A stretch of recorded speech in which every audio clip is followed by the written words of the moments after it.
Hello नमस्कार साथियों, welcome to royal study. दोस्तों एसएससी एमटीएस एग्जाम का नेक्स्ट एनालिसिस आपके लिए लेकर आ चुके हैं और आज 21 अक्टूबर 2024 को हम फर्स्ट शिफ्ट का जो एनालिसिस है ये बेसिकली कवर करने वाले हैं। और इससे पहले जितने भी दिन अभी तक एग्जाम हुई है, जैसा कि आप सभी को पता ही है, 30 शिफ्ट अभी तक आपकी हो चुकी है, जो कि 30 सितंबर से आपकी 18 अक्टूबर तक हुई थी, है ना। तो आज 21 अक्टूबर है और अभी 2 दिन का गैप था, 19 और 20 का। 21 से वापस से एग्जाम स्टार्ट है, जो कि आप 14 नवंबर तक चलेगी। तो इसमें कुछ दिन और भी आपका गैप रहेगा, जो हम आपको टाइम पर बताते भी रहेंगे।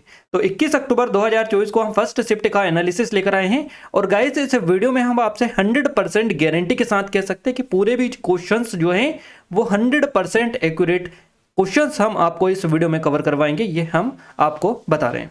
क्लियर है? 100% एक्यूरेट क्वेश्चंस हमें मिल चुके हैं, जो कि सीधे बच्चों के द्वारा भेजे गए हैं हमें। वही क्वेश्चंस हम आपको बेसिकली इस वीडियो में कवर करवाएंगे। सो आप सभी से रिक्वेस्ट है कि पूरा वीडियो देखिएगा, 100% ऑथेंटिक ये रहेंगे। आपको मैं एक बार फिर से बता दे रहा हूँ।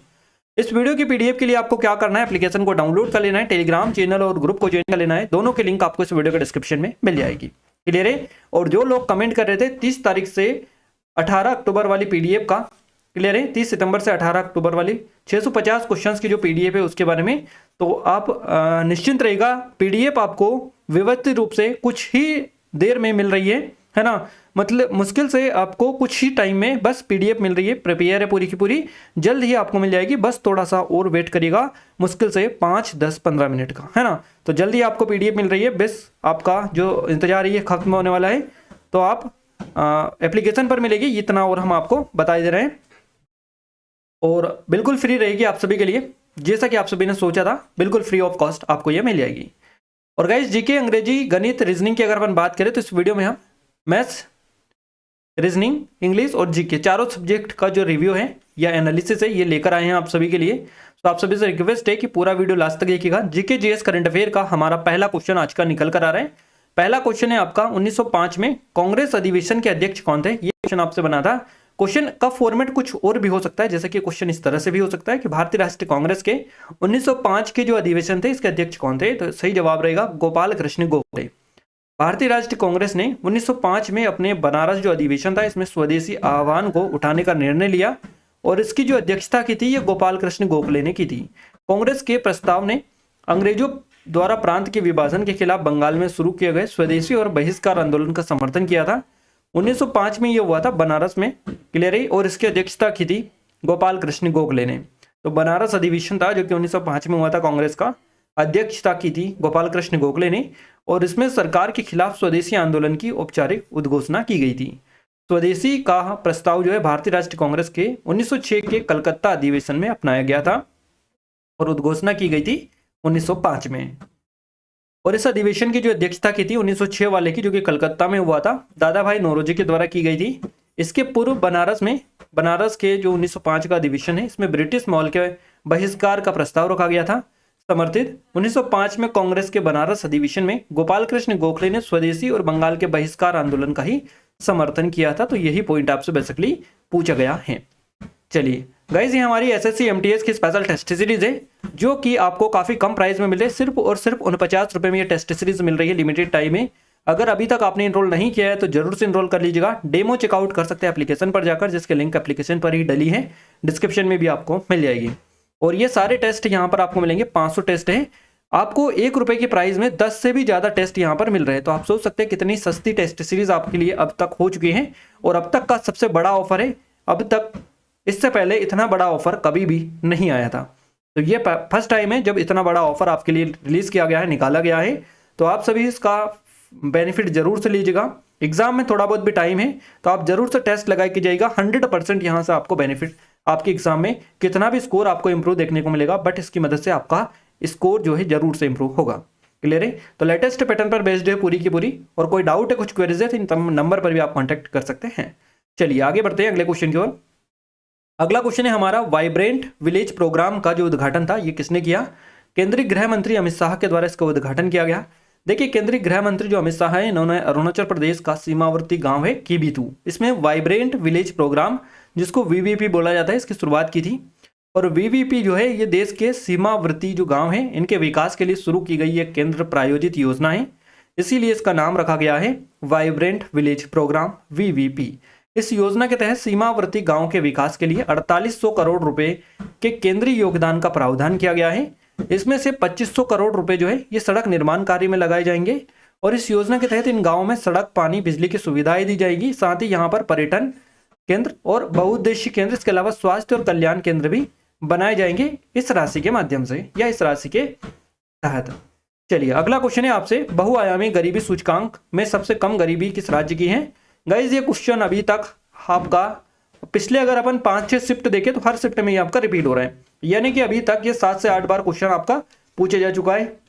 30 सितंबर से लेकर अभी तक अपन बात करें जितनी भी 30 और ये 31 शिफ्ट आपकी अभी हो चुकी है, तो इन 31 शिफ्ट में आपका 7 से 8 बार ये क्वेश्चन अभी तक पूछा जा चुका है ना। बहुआयामी गरीबी सूचकांक वाला मल्टी डायमेंशनल पॉवर्टी इंडेक्स में सबसे कम वाला ये एक ही क्वेश्चन बेसिकली यहाँ पर बार बार पूछे जा रहे हैं। केरल आपका करेक्ट आंसर रहेगा। बहुआयामी गरीबी सूचकांक में नीति आयोग द्वारा जारी की जाती है ये, और बहुआयामी गरीबी सूचकांक अपने विभिन्न पहलुओं में गरीबी को मापने का प्रयास करता है। तो यहाँ प्रति व्यक्ति उपभोक्ता व्यय के आधार पर गरीबी पर वर्तमान आंकड़ों की पूर्ति करता है और इसके 3 समान भारित आयाम हैं, जीवन स्तर, स्वास्थ्य और शिक्षा। इन 3 पहलुओं को दर्शाने के लिए भोजन, सेवन, स्कूल में उपस्थिति, स्कूली शिक्षा के वर्षों, पानी पीने, स्वच्छता, आवास और बैंक खातों सहित 12 चरों का उपयोग किया जाता है। तो राष्ट्रीय बहुआयामी गरीबी सूचकांक माप की यह जो आधारभूत रिपोर्ट है राष्ट्रीय परिवार स्वास्थ्य सर्वेक्षण MFSH है ना, तो NFSH-4 2015-16 की संदर्भित अवधि पर आधारित है और इससे लेटेस्ट वाली भी आ चुकी है जिसमें भी आपका केरला ही करेक्ट आंसर है। चलिए अगला क्वेश्चन है, 2022 में बेस्ट कोरियोग्राफर का जो नेशनल अवार्ड था ये किसने जीता। तो ये Johnny master Satish Krishnan correct answer आपका रहेगा। यहाँ पर अब डिपेंड करता है कि ऑप्शन में अगर दोनों दिए रखा था तो दोनों करेक्ट आंसर रहेगा। सतीश कृष्णन बैकी इसका राइट आंसर जाना चाहिए। क्यों जाना चाहिए, डिटेल को कवर करने के बाद में आपको क्लियर हो जाएगा। देखिए दिल्ली में 70वें राष्ट्रीय फिल्म पुरस्कार समारोह में राष्ट्रपति द्रौपदी मुर्मू ने कई जो बॉलीवुड सितारे हैं इनको सम्मानित किया है। सतीश कृष्णन ने ध्यान आकर्षित किया और उन्हें मेघम करु कथा के लिए सर्वश्रेष्ठ कोरियोग्राफी का जो पुरस्कार है ये बेसिकली दिया गया, जबकि जो जॉनी मास्टर हैं इनको शुरू में संयुक्त पुरस्कार विजेता थे ये, इनको कानूनी मुद्दों के कारण हटा दिया गया है, निलंबित कर दिया गया। सतीश आगामी रोमांटिक ड्रामा के साथ निर्देशक के रूप में भी शुरुआत करने वाले हैं। तो 70वां राष्ट्रीय फिल्म पुरस्कार जो समारोह इसमें जानी और सतीश कृष्णन के लिए संयुक्त सर्वश्रेष्ठ कोरियोग्राफी का पुरस्कार था, लेकिन मंत्रालय द्वारा जानी को बर्खास्त किए जाने के बाद सतीश कृष्णन एकल पुरस्कार विजेता बन गए। इसलिए हम आपको बता रहे हैं कि अगर सतीश कृष्णन भी आपको दिया था ऑप्शन में तो इसकी पॉसिबिलिटी ज्यादा है करेक्ट आंसर होने की। चलिए अगला क्वेश्चन है, बाबर की सेना ने किस युद्ध में राणा सांगा को हराया था। एक क्वेश्चन का फॉर्मेट तो ये है और इसी क्वेश्चन को एक और अलग तरीके से भी पूछा जा सकता है कि 1527 में बाबर ने कौन सा युद्ध लड़ा था। खानवा का युद्ध लड़ा था बाबर ने, है ना, जिसमें राणा सांगा को हराया था। तो 1527 में बाबर ने खानवा का युद्ध लड़ा था। ये जो युद्ध है 16 मार्च 1527 को आगरा से 35 किलोमीटर दूर खानवा गांव में लड़ा गया था और ये जो युद्ध है बाबर और मेवाड़ के राजा राणा सांगा के बीच में लड़ा गया था। ये युद्ध उत्तरी भारत के वर्चस्व के लिए लड़ा गया था और यह पानीपत के युद्ध के बाद बाबर द्वारा लड़ा गया दूसरा युद्ध था। इस युद्ध में बाबर की जीत हुई थी और राणा सांगा की हार हुई थी और इस जीत के बाद बाबर दिल्ली का निर्विवाद शासक बन गया था और इस युद्ध ने आने वाली शताब्दियों के लिए बाबर और उसके वंशजों के शासन को सुदृढ़ किया था। तो यही था बेसिकली खानवा का युद्ध इसको कहा जाता है, जो कि 1527 में हुआ था। अगला क्वेश्चन है आपका, फुगड़ी नृत्य जो है किस राज्य से संबंधित है। Fugdi dance is related to which state. तो गोवा करेक्ट आंसर रहेगा, गोवा। चलिए फुगड़ी जो गोवा का एक लोक नृत्य है जो कोंकण क्षेत्र की महिलाओं के द्वारा गणेश चतुर्थी और व्रत जैसे धार्मिक त्योहारों के द्वारा किया जाता है। यह कोंकण क्षेत्र की महिलाओं के द्वारा किया जाता है। ये जो नृत्य है गणेश चतुर्थी और व्रत जैसे हिंदू धार्मिक त्योहारों के दौरान किया जाता है। ऐतिहासिक तथ्यों के अनुसार ये जो नृत्य शैली है गोवा के कुछ प्राचीन परंपराओं से निर्मित मानी जाती है। नृत्य करने से पहले महिलाएं तुलसी वृंदावन के सामने एक दीपक जलाती है और देवताओं को मांड पर आने के लिए आमंत्रित करती है। अगला क्वेश्चन है आपसे पूछा गया है, तनरस खान किस घराने से संबंधित है।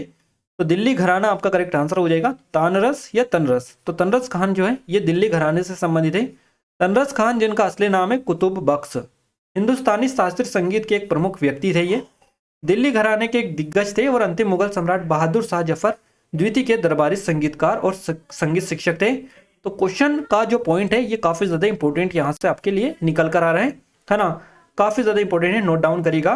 क्वेश्चन बन सकता है आपसे कि मुगल सम्राट बहादुर शाह जफर के जो जफर था या द्वितीय आप बोल सकते हैं, बहादुर शाह जफर द्वितीय, इसके दरबारी संगीतकार कौन थे? तो यही थे तानरस खान। याद रखिएगा, दिल्ली घराने से इनका संबंध था और एक संगीत शिक्षक भी थे ये। तानरस खान अपने तेज गानों के लिए जाने जाते थे, इसलिए उन्हें तानरस, जिसके पास एक आकर्षण तान है, शीर्षक मिला था। और वे कभी कभी कव्वाली भी गाते थे। तो याद रखिएगा थोड़ा सा। अगला क्वेश्चन पूछा गया है, काला घोड़ा कला महोत्सव कहाँ मनाते हैं? या काला घोड़ा जो महोत्सव है कहाँ पर मनाते हैं? तो मुंबई आपका करेक्ट आंसर रहेगा। वेयर इज द काला घोड़ा फेस्टिवल सेलिब्रेटेड? तो मुंबई करेक्ट आंसर हो जाएगा। काला घोड़ा कला महोत्सव मुंबई में काला घोड़ा क्षेत्र में आयोजित एक होने वाला एक वार्षिक कला महोत्सव है। ये जो महोत्सव है दक्षिण मुंबई में धरोहर उपक्षेत्र के व्यापक क्षेत्र में आयोजित किया जाता है। काला घोड़ा एसोसिएशन एक गैर लाभकारी संगठन है और इस महोत्सव का आयोजन बेसिकली ये करता है। ये जो महोत्सव है 9 दिनों तक चलता है और हमेशा फरवरी के पहले शनिवार को शुरू होता है, दूसरे रविवार को खत्म ये होता है। तो काला घोड़ा कला महोत्सव में कई तरह के कार्यक्रम होते हैं, जैसे कि कॉमेडी होती है, नृत्य, फिल्में, भोजन, संगीत, रंगमंच, शहरी डिजाइन और वास्तुकला, दृश्य कला, ये सारी चीजें इसमें देखने को आपको मिलती हैं। अगला क्वेश्चन है, कुचिपुड़ी के लिए 2022 में किसे पुरस्कार मिला था? इस तरह से क्वेश्चन पूछा गया। वो receive the award in 2022 for Kuchipudi. तो ये अपर्णा सतीशन को दिया गया, अपर्णा सतीशन को ये दिया गया। कुचिपुड़ी नृत्य के क्षेत्र में साल 2022 में अपर्णा जो सतीशन है इनको राष्ट्रीय नृत्य शिरोमणि पुरस्कार से सम्मानित किया गया। अपर्णा सतीशन एक कुचिपुड़ी और नृत्यांगना, भरतनाट्यम, है ना, भरतनाट्यम नृत्यांगना, कुचिपुड़ी नृत्यांगना और कोरियोग्राफर और शिक्षिका है अपर्णा सतीशन। 2021 में अभिनंदन सरोज पुरस्कार से भी इनको सम्मानित किया जा चुका है। इसके अलावा कुचिपुड़ी नृत्य के क्षेत्र में एक और लोग को जो पुरस्कार मिला है उनका नाम है पद्मजा रेड्डी। देखिए, कुचिपुड़ी नृत्य के क्षेत्र में साल 2022 में पद्मजा जो रेड्डी है इनको पद्मश्री से पुरस्कृत किया गया है। तो पद्मजा जो रेड्डी है हैदराबाद की रहने वाली है और कुचिपुड़ी नृत्य के प्रवन जो संस्थान है नाम की एक नृत्य अकादमी चलाती गई है। उन्होंने कुचिपुड़ी नृत्य दृश्य नृत्य शैली का निर्देशन किया है, जिसे काकतीयम के नाम से जाना जाता है, और वहां आधुनिक सामाजिक चुनौतियों और पौराणिक विषयों पर आधारित बेले प्रस्तुत करती है, जिन्हें संगीत नाटक अकादमी पुरस्कार भी मिला है। चलिए अगला क्वेश्चन है, जीवमंडल में स्वपोषी के कार्य क्या है? तो प्रकाश संश्लेषण, जैविक पदार्थ का निर्माण, कार्बन चक्र में भागीदारी, ऑक्सीजन का उत्पादन, मिट्टी की उर्वरता में योगदान, परिस्थिति की विविधता, ये इसको बढ़ावा देना, ये सारी चीजें इसमें है, इसके कार्य में आती है। स्वयं अपने भोजन को संश्लेषित करते हैं स्वपोषी। स्वपोषी पोषण की वह प्रणाली है जिसमें जीव जो है स्वयं अपने भोजन को संश्लेषित करते हैं, उसे स्वपोषण, ऑटो स्व, है ना, ट्रोफोस पोषण ये कहा जाता है। इसलिए पौधों को स्वपोषी कहा जाता है। और उदाहरण के लिए पौधे, शैवाल आदि इसके उदाहरण में है। स्वपोषी अपना भोजन स्वयं बनाते हैं। सबसे ज्ञात उदाहरण पादप है, जो प्रकाश संश्लेषण द्वारा अपनी कार्बन और ऊर्जा आवश्यकताओं को पूरा करते हैं। शैवाल में प्रकाश संश्लेषण तंत्र होता है, जो अंततः नील हरित जो शैवालिन से उत्पन्न होती है, जो प्रकाश संश्लेषण के उपोत्पाद के रूप में ऑक्सीजन का उत्पादन करती है। कवक, प्रोटोजोआ, विषाणु भोजन का निर्माण नहीं करते हैं। भोजन का निर्माण में क्या क्या आते हैं? एक तो आता है आपका शैवाल और दूसरा आते हैं पौधे, है ना। कवक, प्रोटोजोआ, विषाणु ये स्वपोषी नहीं है। अगला क्वेश्चन है हमारा, समुद्र संग्रहालय या म्यूजियम ऑफ द सी किसे कहा जाता है? What is the called the museum of the sea? तो समुद्र जो संग्रहालय है इसे ये कहा जाता है जो समुद्र से जुड़े हुए विषयों, समुद्री जीवन, समुद्री यात्रा, नाविकों, समुद्र विज्ञान और समुद्री विरासत से संबंधित ऐतिहासिक और सांस्कृतिक जानकारी प्रदान करते हैं, या बेसिकली वो क्या है, प्रदर्शन में विशेषज्ञता रखते हैं, वो है समुद्री संग्रहालय। तो जो पानी के बड़े निकायों पर जहाजों और यात्राओं से संबंधित वस्तुओं के प्रदर्शन में विशेषज्ञता रखता है, वो है समुद्र संग्रहालय, है ना, या सी म्यूजियम। ये संग्रहालय समुद्र से जुड़े विभिन्न पहलुओं जैसे जहाज, मछली पकड़ने, समुद्र युद्ध, समुद्र जीव, समुद्र के अन्य महत्वपूर्ण विषयों पर ध्यान केंद्रित करते हैं। अगला क्वेश्चन पूछा गया है आपसे, निम्नलिखित में से किसे कागजी कर कहा जाता है? Which of the following is called paper tax? Clear है? तो ये प्रॉपर्टी टैक्स, गिफ्ट टैक्स, दो ऑप्शन आपको मिले थे इस तरह के, और तीसरा हो सकता है उपरोक्त दोनों, चौथा हो सकता है उपरोक्त में से कोई नहीं। इस तरह से भी आपका हो सकता है 4 ऑप्शन टोटल, या फिर इस तरह से ये 2 तो आपको दे दिए। अब आगे के ऑप्शन इस तरह से मिले होंगे, केवल एक सही, केवल दो सही, केवल एक और दो दोनों सही, एक और दो दोनों गलत, है ना। तो इस तरह से भी फॉर्मेट आपका कुछ भी हो सकता है। क्वेश्चन जो था एग्जैक्ट हमने बता दिया, ये क्वेश्चन था आपका। तो इसमें संपत्ति कर और उपहार कर, यानी कि property tax and gift tax जो दोनों हैं ये पेपर टैक्स है, याद रखना है आपको। संपत्ति कर और उपहार कर दोनों को कागजी कर के रूप में संदर्भित किया जाता है, क्योंकि इन्हें व्यापक रूप से लागू नहीं किया जाता है और अक्सर करदाताओं द्वारा इनसे बचा जाता है। संपत्ति कर को एक कागजी कर माना जाता है, क्योंकि किसी भी व्यक्ति की संपत्ति के सही मूल्य का आकलन करना मुश्किल होता है। अक्सर छातों या धन छिपाने के अन्य तरीके से इसे बचा जाता है। उपहार कर की बात करें तो इसको एक कागजी कर माना जाता है, क्योंकि परिसंपत्तियों को इस तरह के से स्थानांतरित करने से बचना अपेक्षाकृत आसान, जिससे कर लागू नहीं होता है। अगला क्वेश्चन है हमारा, अमृत और विष उपन्यास के लेखक कौन है? Who is the author of the novel Amrit and Venom? तो अमृतलाल नागर आपका करेक्ट आंसर हो जाएगा। अमृतलाल नागर करेक्ट आंसर रहेगा। अमृत और विष उपन्यास जो है इसके लेखक हैं अमृतलाल नागर। अमृत और विष उपन्यास के लेखक अमृतलाल नागर हैं। अमृतलाल नागर एक प्रमुख सामाजिक यथार्थवादी उपन्यासकार थे। क्लियर है? उन्हें साल 1976 में अमृत और विष उपन्यास के लिए साहित्य अकादमी पुरस्कार से सम्मानित किया गया था। अमृतलाल नागर द्वारा रचित उपन्यास कौन कौन से हैं? शतरंज के मोहरे जो कि 1959 में आया था, एक दा नेमिसारने जो कि 1972 का है। तो इन दोनों को और आप अच्छे से देख लीजिएगा। तीसरा है आपका अमृत और विष। चलिए अगला क्वेश्चन है हमारा, सुबनसिरी नदी और धनसिरी नदी जो है किस नदी की सहायक नदियां हैं या नदी हैं? एक ने हमें बताया सुबनसिरी, दूसरे ने बताया धनसिरी, दोनों हमने डाल दिया, दोनों ब्रह्मपुत्र नदी की सहायक नदियां हैं। तो याद रखिएगा सुबनसिरी नदी ब्रह्मपुत्र की सबसे बड़ी सहायक नदी है। ये तिब्बत के स्नान प्रांत में लहू से काउंटी से निकलती है और अरुणाचल प्रदेश और असम से होकर ये बहती है। बात करें धनसिरी तो नदी की, तो ये नागालैंड के लियासांग शिखर से निकलती है और असम के गोलाघाट जिले और नागालैंड के दीमापुर जिले से होकर बहती है और अंततः ये धनसिरी मुख में ब्रह्मपुत्र जो नदी है इसमें जाकर मिल जाती है। अगला क्वेश्चन है हमारा, border Gavaskar. Border Gavaskar trophy किसके बीच खेली जाने वाली एक श्रृंखला है? तो भारत और ऑस्ट्रेलिया हमारा करेक्ट आंसर हो जाएगा, India and Australia. Border Gavaskar trophy के बारे में बात करें तो बॉर्डर गावस्कर ट्रॉफी भारत और ऑस्ट्रेलिया के बीच खेली जाने वाली एक टेस्ट क्रिकेट श्रृंखला है। इसका जो नाम है ऑस्ट्रेलिया के एकल एलन बॉर्डर और भारत के सुनील गावस्कर के नाम पर रखा गया है। टीमों की संख्या 2 है। वर्तमान ट्रॉफी धारक भारत 10वां खिताब। सर्वाधिक रन सचिन तेंदुलकर 3235 रन है। सर्वाधिक विकेट है अनिल कुंबले के 105 इसमें।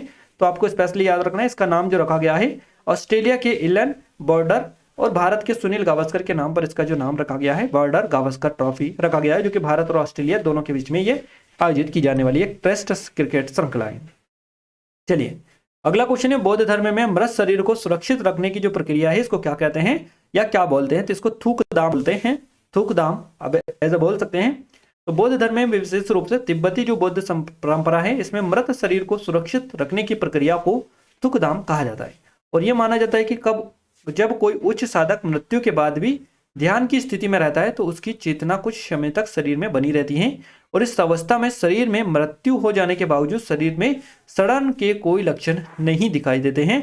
इसे एक गहरी आध्यात्मिक अवस्था माना जाता है जहां मन मृत्यु के बाद भी ध्यान में लीन रहता है। चलिए अगला क्वेश्चन है, अनाहत सिंह किस खेल से संबंधित है? ये क्वेश्चन रिपीटेड है, अभी 4-5 दिन पहले ही क्वेश्चन आपका बना था, अभी तक 2 बार ये क्वेश्चन रिपीट हो चुका है। अनाहत सिंह किस खेल से संबंधित है? स्क्वैश आपका करेक्ट आंसर है। स्क्वैश आपका करेक्ट आंसर रहेगा, है ना, स्क्वैश आपका करेक्ट आंसर रहेगा।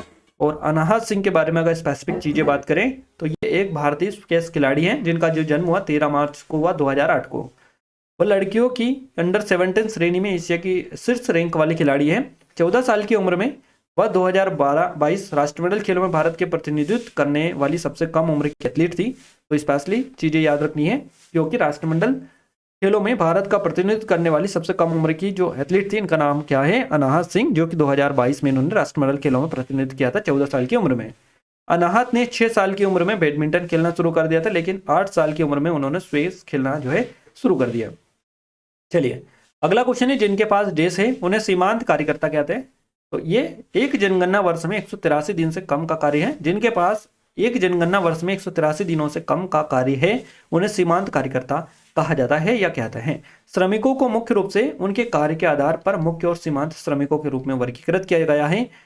गया था। जिन श्रमिकों ने एक वर्ष के अधिकांश भाग के लिए काम किया था उन्हें मुख्य श्रमिक कहा गया था।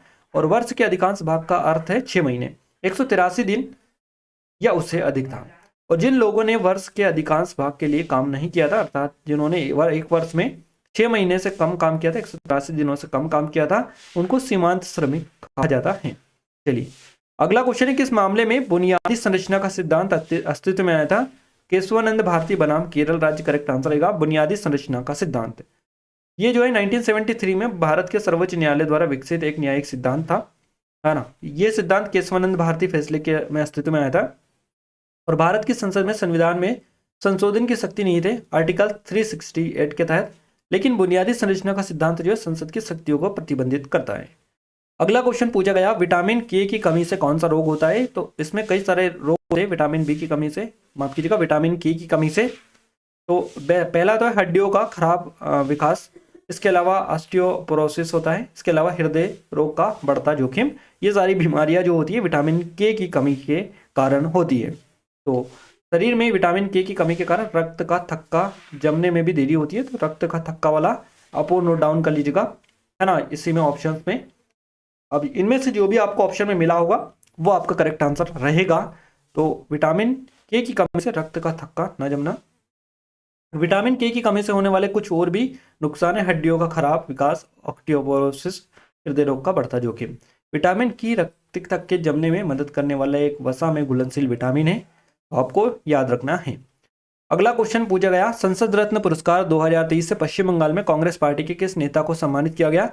विच leader of the Congress party in West Bengal has been honoured with the Sansad Ratna award 2023? Correct answer हो जाएगा अधीर रंजन चौधरी। इनको दिया गया संसद रत्न पुरस्कार 2023 से सम्मानित किया गया है। और संसद रत्न पुरस्कार 2023 के लिए इस बार 13 सांसदों को नॉमिनेट किया गया है। इसमें राज्यसभा के 5 सांसद, लोकसभा के 8 सदस्यों का नाम है। संसदीय मामलों के मंत्री अर्जुन राम मेघवाल और भारत के पूर्व चुनाव आयुक्त टी.एस. कृष्णमूर्ति की अध्यक्षता वाली जूरी समिति ने इन सदस्यों का नाम दिया है। 13वें संसद रत्न पुरस्कार 2023 की जो उद्घोषणा है 15-25 मार्च को हुई है दिल्ली में, और ये पुरस्कार सिविल सोसाइटी की ओर से प्रदान किए गए। तो बात करें कि लोकसभा में संसद रत्न पुरस्कार 2023 के लिए किन किन को चुना गया है, किन किन को मिला है, तो विद्युत बरन महतो भाजपा झारखंड से है ये, डॉक्टर सुकांत मजूमदार जो कि सांसद है भाजपा से और पश्चिम बंगाल से आते हैं, कुलदीप राय शर्मा जो कि कांग्रेस के अंडमान निकोबार द्वीप समूह के कौन है सांसद है, डॉक्टर हिना विजय कुमार गावित भाजपा से सांसद है महाराष्ट्र में, और अधीर रंजन चौधरी जो कि कांग्रेस से सांसद है पश्चिम बंगाल से, पश्चिम बंगाल कांग्रेस से। तो यही बेसिकली आपसे पूछा गया है कि कांग्रेस, पश्चिम बंगाल कांग्रेस से जो सांसद है अधीर रंजन चौधरी, इनको संसद रत्न पुरस्कार मिला है। गोपाल चिन्नैया शेट्टी भाजपा महाराष्ट्र से है, सुधीर गुप्ता भाजपा मध्य प्रदेश से सांसद है, और डॉक्टर अनमोल राम सिंह कोल्हे जो कि राकांपा महाराष्ट्र से सांसद है, याद रखना।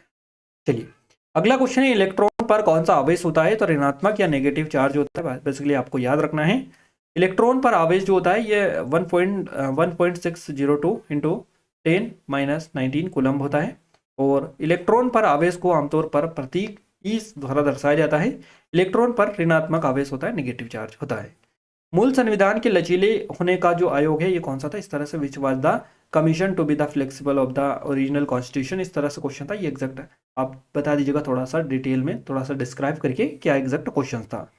अगला क्वेश्चन है हमारा, देश प्रारंभिक शुंगों की राजधानी थी? तो पाटलिपुत्र करेक्ट आंसर आपका हो जाएगा। शुंग राजवंश मौर्योत्तर काल में स्थापित एक प्राचीन राजवंश था। 185 ईसा पूर्व में मौर्य साम्राज्य की गद्दी संभालने के बाद पुष्यमित्र शुंग द्वारा राजवंश की स्थापना की गई थी। इसकी जो राजधानी थी पाटलिपुत्र थी, लेकिन बाद में भागभद्र जैसे सम्राटों ने भी पूर्वी मालवा में वेशनगर आधुनिक विदिशा में दरबार लगाया था। तो शुंग वंश में 10 शासक थे जिन्होंने कुल लगभग 112 वर्ष तक शासन किया था। शुंग वंश की सबसे बड़ी उपलब्धियों में से एक है हूनों के आक्रमण से भारत की रक्षा करना। ये सबसे बड़ा जो है उपलब्धि है शुंग वंश की, तो आपको याद रखना है। और गाइस यहाँ पर पूरे के पूरे 25 के 25 जो क्वेश्चन है ये एज इट इज हमने आपको कवर करवा दिए। जो आपके एग्जाम में 100% क्वेश्चन ऑथेंटिक पूछे गए वो पूरे के पूरे 100% ऑथेंटिक और एक्यूरेट जो एनालिसिस है हमने आपको यहाँ पर दे दिया है। जिन लोगों ने एग्जाम दिया था वो भी कमेंट में कमेंट करके बता दीजिएगा एग्जैक्ट था या नहीं था। क्लियर है, ये सारी चीजें हैं। और इसके अलावा गाइज मैं आपको बता दूं ये एसएससी हमारी टेस्ट सीरीज है, एसएससी एमटीएस की स्पेशल लेटेस्ट पैटर्न पर बेस्ड है। डेमो अगर अभी तक चेकआउट नहीं किया तो जरूर से कर लीजिएगा। लेटेस्ट है, बेस्ट चांस है, बेस्ट ऑफर है आपके लिए, और सबसे कम प्राइस अभी तक कर दी गई, सिर्फ 49 रुपये में मिल रही है। लिमिटेड टाइम है, 1 रुपये में करीबन 10 से भी ज़्यादा टेस्ट आपको यहाँ पर देखने को मिल रहे हैं। तो लेटेस्ट है, जाकर चेकआउट करिएगा। ये नंबर है, कोई डाउट है, कुछ क्वेरीज है तो एक बार जरूर से चेकआउट कर लीजिएगा आप। और इससे कम प्राइस अब ही शायद ही हो पाए, है ना। तो अगर आपके एग्जाम में 2-4 दिन का भी टाइम है तो एटलीस्ट आपको इसको अच्छे से देख लेना है एक बार, और सारे टेस्ट अच्छे से लगा लेने हैं। यहाँ से आपको काफ़ी ज़्यादा इंप्रूवमेंट आपकी एग्जाम में तैयारी में देखने को मिलेगा। ये हमारी एसएससी जीडी की स्पेशल टेस्ट सीरीज है, इस पर भी काफ़ी स्पेशल ऑफर है, लिमिटेड टाइम है। अगर अभी तक इनरोल नहीं किया है तो बेस्ट चांस है, बेस्ट ऑफर है, कर लीजिएगा। और ये हमारी एमपीएसआई की स्पेशल है, इसके भी लिंक डिस्क्रिप्शन में डाली, जाकर चेकआउट कर सकते हैं। अब हम बात करते हैं इंग्लिश की, उसके बाद में मैथ रीजनिंग की ओर फिर आगे हम बढ़ेंगे। गाइस इंग्लिश की बात करें तो यहाँ पर टॉपिक हम कवर करेंगे। 1 वर्ड से जो क्वेश्चन बना है ये 1 बना है, इसके अलावा क्लोज टेस्ट से 2 क्वेश्चन बने हैं इंग्लिश में, इरर से 2 से 3 क्वेश्चन पूछे गए हैं, आइटम प्रेसेस से आपका 1 क्वेश्चन पूछा गया है, एंटोनियम सिनोनियम से 2 क्वेश्चन बने, सिनोनियम से 1 क्वेश्चन है और एंटोनियम से 2 क्वेश्चन है ना। और ये जो इनकी नंबर ऑफ क्वेश्चन है ये एक्सपेक्टेड है, यानी कि ये जो हमें बताया है वो हम आपको बता रहे हैं। हो सकता है इनसे कोई और भी क्वेश्चंस बना हो, बट उन्हें जितना याद रहा उतना उन्होंने बता दिया है। हो सकता है और कोई टॉपिक भी पूछा गया हो, बट हमें जितना मिला है उतना हम आपको बता रहे हैं। पिलर से 1 से 2 बना है, इसके अलावा इनकरेक्ट से 1 क्वेश्चन पूछा गया है, और फिल इन द ब्लैंक से भी 1 क्वेश्चन आपका बना है। मैथ्स में बात करें अलजीब्रा से 1 क्वेश्चन पूछा गया है, इसके अलावा 2D 3D से क्वेश्चंस बनाए, मेंसुरेशन में सिंबल चेन से 2 क्वेश्चंस पूछे गए हैं, प्रतिशत से परसेंटेज से 2 से 3 क्वेश्चन है, प्रॉफिट एंड लॉस से 1 से 2 क्वेश्चन पूछा गया है, एसआईसी से 1 से 2 क्वेश्चन है, और एवरेज से 1 से 2 क्वेश्चन है आपका, नंबर सिस्टम से 1 से 2 क्वेश्चन पूछा गया है, एलसीएम एचसीएफ से 1 क्वेश्चन है, और सिंप्लीफिकेशन से 2 क्वेश्चन है, रेशियो से 1 क्वेश्चन है, पाइप एंड टंकी से 1 क्वेश्चन है, ट्रेन से 1 क्वेश्चन है, और एजेस से भी 1 क्वेश्चन आपका पूछा गया है। बात करें रीजनिंग में तो रीजनिंग में पेपर फोल्डिंग से 1 से 2 क्वेश्चन बना है, सीरीज से 2 से 3 क्वेश्चन है, वेन डायग्राम से 2 क्वेश्चन है, एनालॉजी से 1 क्वेश्चन है आपका, 5 से 2 क्वेश्चन है, यानी कि 2.5 से, है ना। और यहाँ पर बात करें सिलोजिज्म की तो 1 से 2 क्वेश्चन है, कोडिंग डिकोडिंग से 2 से 3 क्वेश्चन है, मिरर इमेज से 1 से 2 क्वेश्चन है, काउंटिंग फिगर से 1 है, मिसिंग नंबर से 1 क्वेश्चन है, और फिगर सीरीज से भी आपके 2 से 3 क्वेश्चन बेसिकली पूछे गए हैं। तो यहाँ पर गाइस हमने आपको जीके का तो पूरा डिटेल्ड में ऑल 25 के 25 क्वेश्चंस एज इट इज छाप दिए आपके सामने। इसके बाद में इंग्लिश का भी हमने ऑल टॉपिक आपको बता दी जहाँ से क्वेश्चंस बन रहे, मैथ्स के भी सारे के सारे टॉपिक बता दिए, और रीजनिंग के भी ऑल टॉपिक दिए जहाँ जहाँ से आपके सामने क्वेश्चंस आ रहे हैं। तो यहाँ पर हम आपको पूरा का पूरा पेपर ही कवर करवा चुके हैं, तो जिससे आपको एटलीस्ट ये तो आइडिया लग चुका है कि क्वेश्चंस कहाँ से बन रहे हैं और किस टाइप के क्वेश्चंस आपके एग्जाम में पूछे जा रहे हैं, ताकि आपको आगे की तैयारी में यहाँ से काफ़ी ज़्यादा हेल्प मिलेगी। अगर ये वीडियो आपके लिए थोड़ा बहुत भी वैल्यूएबल है तो आप सभी से रिक्वेस्ट है कि इस वीडियो को ज़्यादा शेयर करिएगा। अभी तक लाइक नहीं किया है तो लाइक करके चैनल को सब्सक्राइब जरूर कर लीजिएगा, और बेल आइकन यानी पास में लगा जो घंटी का निशान है उसको भी ऑल पर सेलेक्ट कर लीजिएगा, ताकि जो भी नया वीडियो आए सबसे पहले आप सभी के पास में पहुंच पाए। क्लियर है। ये एसएससी एमटीएस की अगर अभी तक आपने इनरोल नहीं किया है, आप हमसे अभी अभी नए जुड़े हैं, तो आपके लिए गोल्डन अपॉर्चुनिटी है, क्योंकि बाकी सभी लोग इसमें इनरोल हो चुके हैं, और उनका रिव्यू भी आप देख सकते हैं कितना इंपॉर्टेंट रिव्यू है इसको लेकर। तो आप सभी जरूर से इनरोल कर लीजिएगा, लेटेस्ट है, डेमो चेकआउट नहीं किया तो कर लीजिएगा, पहले डेमो उसके बाद में इनरोल करिएगा ना। सारी चीज़ें एज इट इज है आपके लिए, सिर्फ 49 रुपये की प्राइस में मिल रही है, और इसमें 1 रुपये में आपको 10 से भी ज़्यादा टेस्ट मिल रहे हैं। तो आप देख सकते हैं कितनी कम प्राइस इसकी आपके लिए स्पेशली की गई है।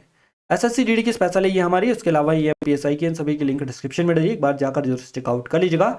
और अगर आप चाहते हैं कि इन वीडियोस की आपको पीडीएफ भी प्रॉपर तरीके से मिलती रहे, तो आपको एप्लीकेशन को डाउनलोड कर लेना है, टेलीग्राम चैनल और ग्रुप को जाकर ज्वाइन कर लेना है। नहीं किया है तो जल्दी से जाकर आप कर लीजिएगा, क्योंकि यहाँ पर इससे पहले की पीडीएफ अपडेट कर दी गई है, तो जाकर आप ज्वाइन कर लीजिएगा। क्लियर है। और इस अगेन आपसे कहना चाहेंगे गाइस, चैनल को सब्सक्राइब करके बेल आइकन को ऑल पर सेलेक्ट करके रखिएगा। क्लियर है। मिलते हैं हमारे नेक्स्ट शिफ्ट में एनालिसिस में, तब तक के लिए जय हिंद, वंदे मातरम।